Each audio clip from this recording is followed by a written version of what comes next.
आणि कपिल सिब्बल सध्या युक्तिवाद करतायत। राजकीय पक्ष म्हणून शिंदे गटाने कागदपत्र सादर केली आहेत का, अत्यंत महत्त्वाचा प्रश्न आज त्यांनी उपस्थित केलेला आहे।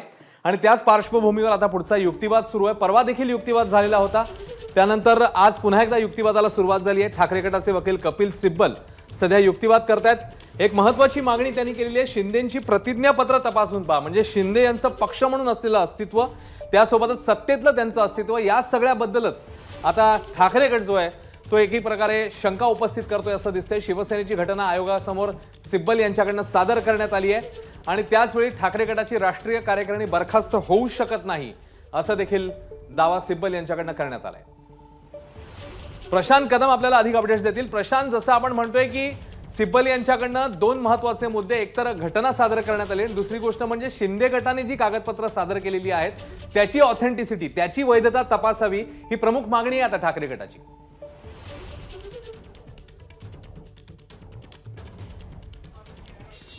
नक्कीच, खरं तर इतक्या मोठ्या संख्येने कागदपत्र जमा झालेले आहेत, 23 लाख ठाकरे गटाकडनं आणि 4.5 लाख शिंदे गटाकडनं। त्यामुळं कायदेशीर दृष्ट्या सुद्धा दोघांची ही स्ट्रॅटेजी होतीच की एकमेकांच्या कागदपत्रांवरती शंका घ्यायची, कारण निवडणूक आयोगामधली ही लढाई जेव्हा सुरू झालेली होती त्याचवेळी आपण बघितलेलं होतं की म्हणजे राज्यामध्ये सुद्धा काही बोगस शपथपत्र कशी तयार केली जात आहेत ठाकरे गटाकडनं, या संदर्भात कारवाया सुरू झालेल्या होत्या। आणि त्यामुळं हा मुद्दा शेवटी एक लीगल स्ट्रॅटेजी म्हणून महत्त्वाचा आहे आणि त्या दृष्टीनं कपिल सिब्बल यांनी किंवा ठाकरे गटानं शिंदेंच्या कागदपत्रावरती प्रश्नचिन्ह निर्माण केलेलं आहे। अर्थातच अशाच पद्धतीचं प्रश्नचिन्ह ठाकरे गटाच्या सुद्धा प्रतिज्ञापत्रांवरती निर्माण करण्यात आलेलं आहेच आणि त्यामुळं ही कायदेशीर लढाईची एक आपल्याला बाब म्हणता येईल। दुसरीकडे म्हणजे 23 तारीख जवळ आलेली आहे आणि त्या दृष्टीनं सुद्धा कार्यकारिणीची बैठक होणं महत्त्वाचं आहे आणि शिवसेनेच्या घटनेनुसार ठाकरे गटाला तो अधिकार आहे, त्यांनाच ती परवानगी मिळायला पाहिजे, हा सुद्धा युक्तिवाद या ठिकाणी कपिल सिब्बल यांनी केलेला आहे।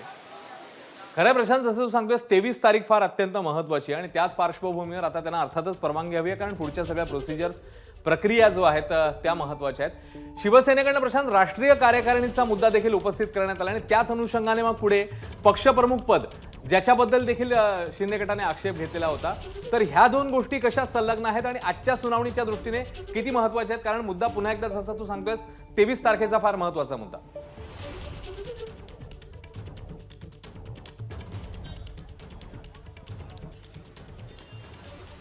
अर्थात म्हणजे पक्षप्रमुख पदाची मुदत योगायोगानं आता 23 जानेवारीला संपते आणि ज्यावेळी हा लीगल सगळा पेच सुरू आहे त्यावेळी हा मुद्दा महत्त्वाचा आहे।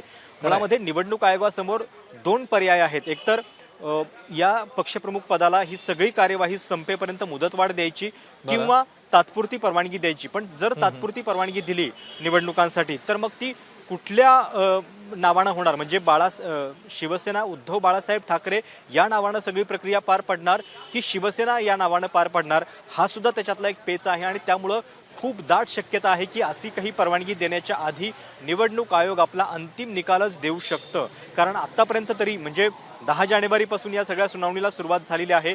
3 वेळा समोरासमोर युक्तिवाद होत आहेत, पण 3ही वेळा निवडणूक आयोगाने याच्या संदर्भात कुठलाही शब्द उच्चारलेला नाहीये किंवा प्रतिसाद दिलेला नाहीये या मागणी संदर्भातला। आणि त्यामुळे आपल्याला बघावं लागेल की या मागणीवरती नेमकं काय मत निवडणूक आयोगाचं येतंय। खरं, ज्याच्यामध्ये अनेक गोष्टी आहेत, एकमेकांमध्ये गुंतलेल्या आहेत असं आपण म्हणूया, आणि एक अर्थात महत्त्वाचा मुद्दा तो म्हणजे प्रतिनिधी सभेचा। तर त्या दृष्टीने देखील आता ठाकरे गटाकडनं जी ती मागणी करण्यात येते। आणखी कोणकोणते मुद्दे समोर येत आहेत आता सुनावणी दरम्यान प्रशांत?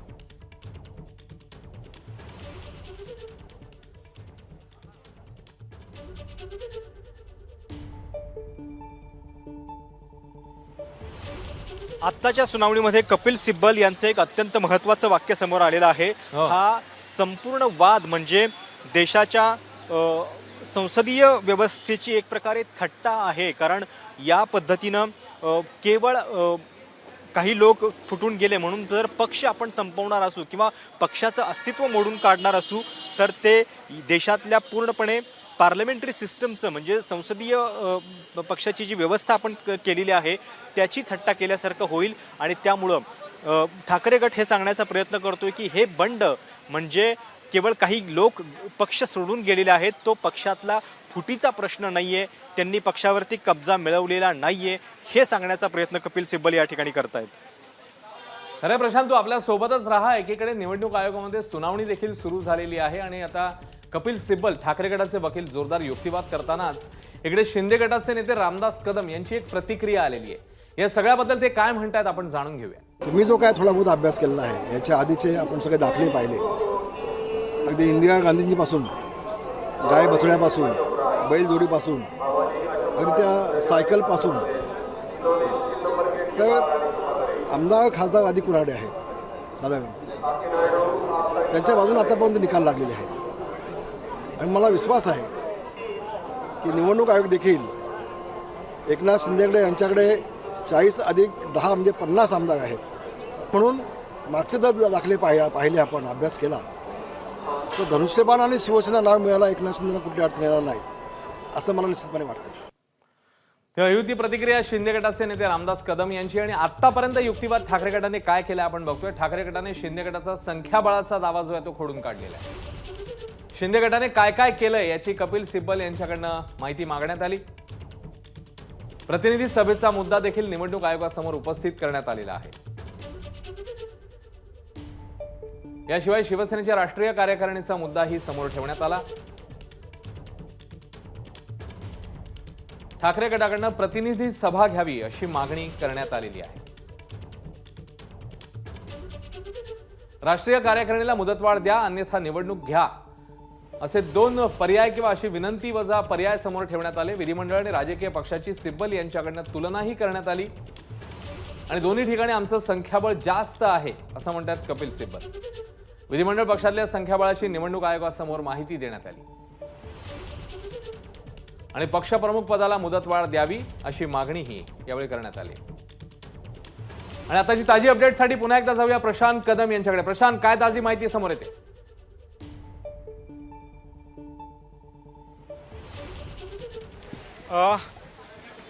अश्विन, आत्ता 2 मिनिटांच्या साठी एक वेगळी घटना घडली की निवडणूक आयुक्त जे या संपूर्ण प्रकरणाची सुनावणी करत आहेत त्यांना काहीतरी एक मेसेज आला आणि त्यामुळं सुनावणीच्या दरम्यान साधारणपणे 1 ते 1.5 मिनिटाचा ब्रेक झाला. बघावं लागेल की नेमका असा कुठला मेसेज सुनावणीच्या दरम्यान त्यांना आलेला होता. पण जे आपल्याला कळते त्याच्यानुसार सुनावणीच्या दरम्यान त्यांना हा मेसेज आलेला होता. आत्ता हा जो युक्तिवाद सुरू आहे तो प्रामुख्यानं शिंदे गटाची जी याचिका आहे, कारण याचिका निवडणूक आयोगामध्ये शिंदे गट घेऊन आलेला आहे, तर त्या याचिकेमधले सगळे मुद्दे जे आहेत ते खोडून काढण्याचा प्रयत्न एक प्रकारे शिंदे गटानं केलेला आहे आणि ठाकरे गटानं केलेला आहे. आणि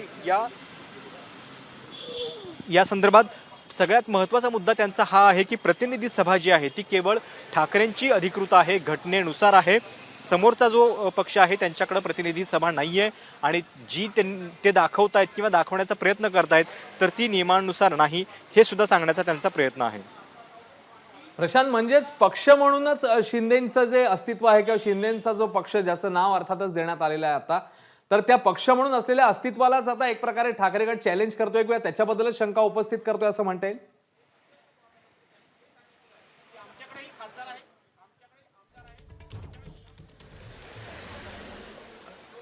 नक्कीच.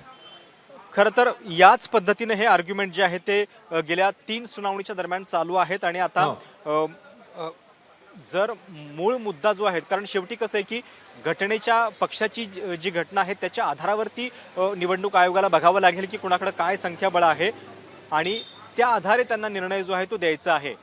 देशाच्या लोकशाहीची घटना आणि पक्षाची घटना याच्यामध्ये फरक असतो आणि पक्षाची घटना जी आहे त्याच्यानुसार सगळं कामकाज चालतंय की नाही, त्यानुसार सगळ्या नियुक्त्या होत आहेत की नाहीत, आत्ताची जी स्थिती आहे त्याच्यामध्ये कोण कुठल्या बाजूला आणि कशा नियमानुसार नियुक्त्या झालेल्या आहेत की नाहीत, याचा निर्णय जो आहे तो निवडणूक आयोगाला करायचा आहे आणि त्या दृष्टीनं ही सगळी सुनावणी जी आहे ती महत्त्वाची आहे. एक मुद्दा प्रशांत आता जो समोर येतो जो शेवटी आपल्या आता म्हणजे अगदी शेवटचं वाक्य जे आहे, संपूर्ण वाद म्हणजे देशाच्या संसदीय पद्धतीची थट्टा असं म्हटलेलं आहे कपिल सिब्बल यांनी.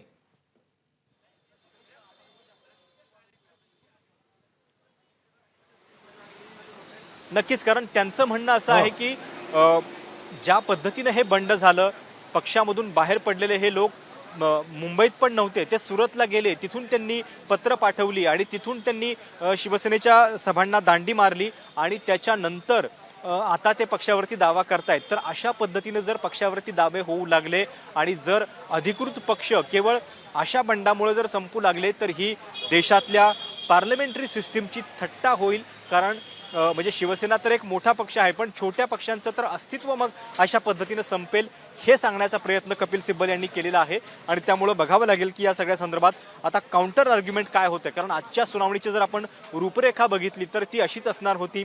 सुरुवातीला कपिल सिब्बल युक्तिवाद करतील, त्याच्यानंतर देवदत्त कामत जे दुसरे वकील आहेत ठाकरे गटाचे ते बोलणार आणि त्याच्यानंतर ही सगळी सुनावणी जी आहे त्याच्या संदर्भात रिजॉइंडर मुद्दे शिंदे गट उपस्थित करणार होतं. त्या पार्श्वभूमीवरती आता आपल्याला उत्सुकता असेल की शिंदे गटाकडून या संदर्भात काय रिजॉइंडर उपस्थित केले जात आहेत. प्रशांत, आणखी एक मुद्दा घटनेचा गेल्या वेळी आला होता आणि तो मला वाटतं आज देखील पुढे अधोरेखित करण्यात येतोय. तो मुद्दा अर्थातच जर शिवसेनेची घटना शिंदे गटाला मान्य नाही तर मग एकनाथ शिंदेचं नेतेपद हे वैध कसं, हे गेल्या वेळी देखील हा मुद्दा आलेला. हाच मुद्दा आता शिंदे गटासमोर ठाकरे गट घेऊन जाणार आहे पुढे आज पण.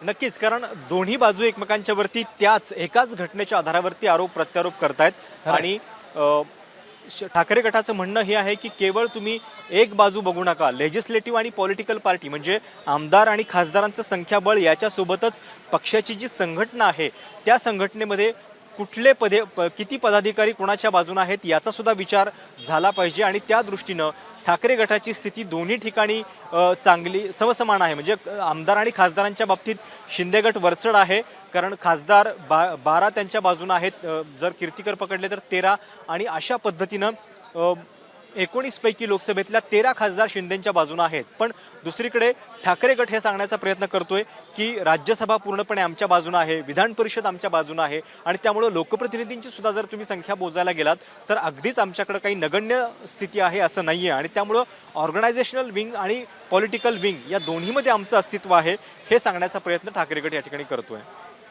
प्रशांत, आणखी एक मुद्दा घटनेचा जसा आलेला तसा तो मुद्दा आला होता तो म्हणजे कागदपत्रांचा. आणि त्याच्याबद्दल देखील आता कपिल सिब्बल जे ठाकरे गटाचे वकील आहेत ते युक्तिवाद करताना दिसत आहेत की जशी कागदपत्र आम्ही सादर केलेली आहेत तर तशी काही कागदपत्र तशा पद्धतीने काही प्रेझेंटेशन आता शिंदे गटाने केलेलं आहे का, अशी विचारणा देखील तिकडे करण्यात आलेली आहे.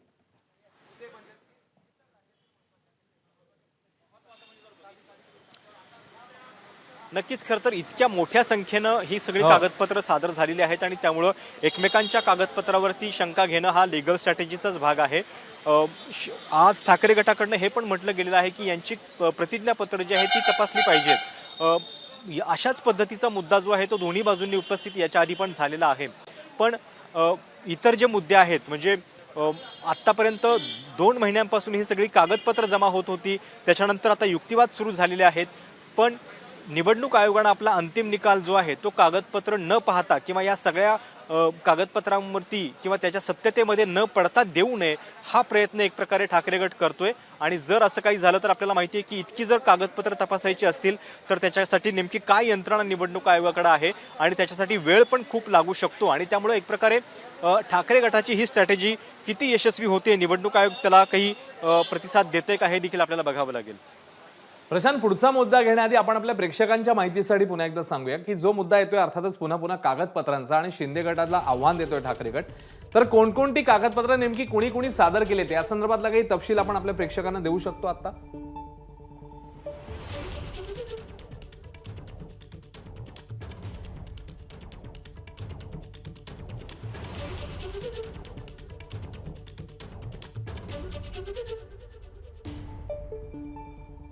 प्रशांत, माझा आवाज पोहोचतोय तुझ्यापर्यंत?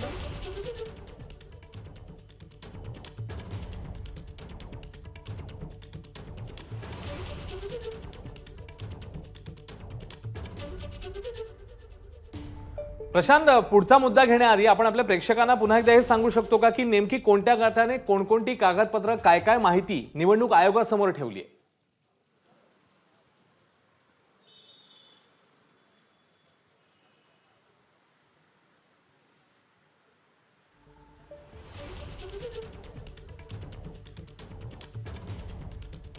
प्रशांतशी आपण बोलणारच आहोत, पण सध्याच्या घडीची मोठी बातमी ती म्हणजे अर्थातच केंद्रीय निवडणूक आयोगामध्ये सगळी सुनावणी सुरू आहे. सध्या ठाकरे गटाकडनं युक्तिवाद केला जातोय, कपिल सिब्बल युक्तिवाद करतायत.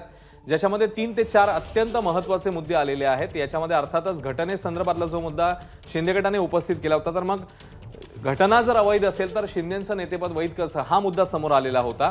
त्याच्यानंतर कागदपत्र कोणती सादर केली आहेत, जर आम्ही कागदपत्र सादर केली त्याचा पुरावा उपलब्ध आहे, मग शिंदे गटाने कोणती कागदपत्र सादर केली आहेत, हाही एक मुद्दा यावेळी विचारला गेलेला होता। त्यासोबतच प्रतिनिधी सभा आणि राष्ट्रीय कार्यकारिणी हे देखील 2 मुद्दे महत्त्वाचे आलेले होते। उद्धव ठाकरेंची पक्षप्रमुख म्हणून त्यांचा कार्यकाळ जो आहे ते 23 जानेवारीला संपतोय, त्यामुळे प्रतिनिधी सभा घेण्याची आम्हाला परवानगी द्या, असं कपिल सिब्बल यांनी ठाकरे गटाच्या वतीने निवडणूक आयोगाकडे सांगितलेलं आहे, तशी मागणी केली आहे। यासोबतच नेता निवडीसाठी आणि प्रतिनिधी सभा घेण्याची मुभा द्यावी यासाठी ठाकरे गटाने निवडणूक आयोगामध्ये 2 स्वतंत्र अर्ज केलेले आहेत। राष्ट्रीय कार्यकारिणी आमच्या सोबत आहे असा देखील युक्तिवाद कपिल सिब्बल यांनी आता आयोगासमोर केलेला आहे।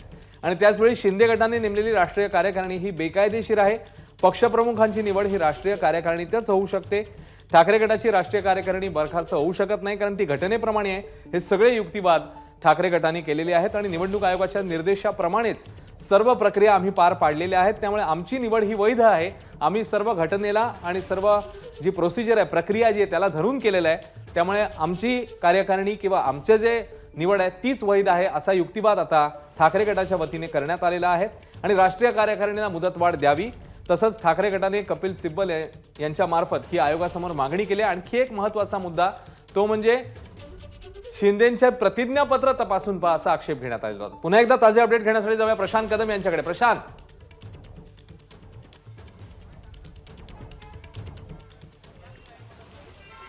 अश्विन, आता जवळपास 1 तास होईल आणि 1 तासापासून ठाकरे गटाचाच युक्तिवाद या ठिकाणी सुरू आहे। कपिल सिब्बल जे या संपूर्ण लीगल टीमची प्रमुख बाजू सांभाळतायत त्यांचा युक्तिवाद सुरू आहे आणि शिवसेनेच्या घटनेवरती बोट ठेवत त्यांनी प्रतिनिधी सभा ठाकरेंची कशी योग्य आहे, घटनेनुसार आहे हे सांगायचा प्रयत्न केला।